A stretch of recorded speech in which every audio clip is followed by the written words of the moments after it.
सभी को जय श्री राम। क्या मैं आपसे कहूं कि जापान के लोगों की जो औसतन उम्र होती है वो सबसे ज़्यादा होती है। जी हाँ, दुनिया में सबसे ज़्यादा बात करें तो औसतन उम्र हमेशा जापान के लोगों की देखी गई है। ऐसा क्यों होता है? एक WHO की रिपोर्ट है, उसमें इस प्रकार से खुलासा किया गया है कि जापान के लोग होते हैं वो अपने आप को ऐसी 5 आदतों में डाल देते हैं जिनके कारण उनकी जो औसतन उम्र है वो बढ़ती हुई पाई गई है।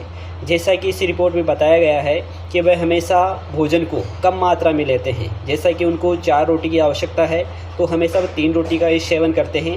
कुछ मात्रा में पेट को 80% भर लेते हैं, 20% पेट को खाली रखते हैं। जिससे क्या होता है, भोजन का पूर्ण रूप से पाचन होता है, वह शरीर से ठीक प्रकार से जो पोषक तत्व होते हैं वह भी मिल जाता है।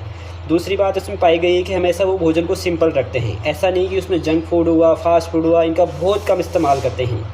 जो रिफाइंड ऑयल होता है उसका बहुत कम इस्तेमाल करते हैं, जिससे सिंपल खाना होने से जो भी वो उनको पोषक तत्व मिलने होते हैं वो मिल जाते हैं। यदि तीसरी आदत की बात करूँ तो वो रोज़ाना नेचुरली अपने आप को वर्कआउट के लिए प्रेरित करते हैं। जैसा कि इसमें बताया गया है कि वह सुबह के समय नहीं, अपने जो दैनिक कार्य होते हैं उनको भी वो कोशिश करते हैं कि वो पैदल चल के या ऐसे टहलते हुए उस कार्य को पूर्ण करें, न कि किसी ऐसे मार्ग साधन का प्रयोग करें जिससे वो आसानी से हो जाए।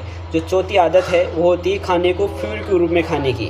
अक्सर हम देखते हैं कि जो भी हमें भोजन मिलता है उसको एक तरीके से बिना चबाए हुए फटाफट से खा लेते हैं। उसको ये नहीं देखते हैं कि अपने शरीर में फ्यूल की तरह काम करेगा या बिन फ्यूल की तरह काम करेगा। जैसे गाड़ी होती है उसमें हम फ्यूल किस लिए डलाते हैं? उसको कार्य पूर्ण करने के लिए।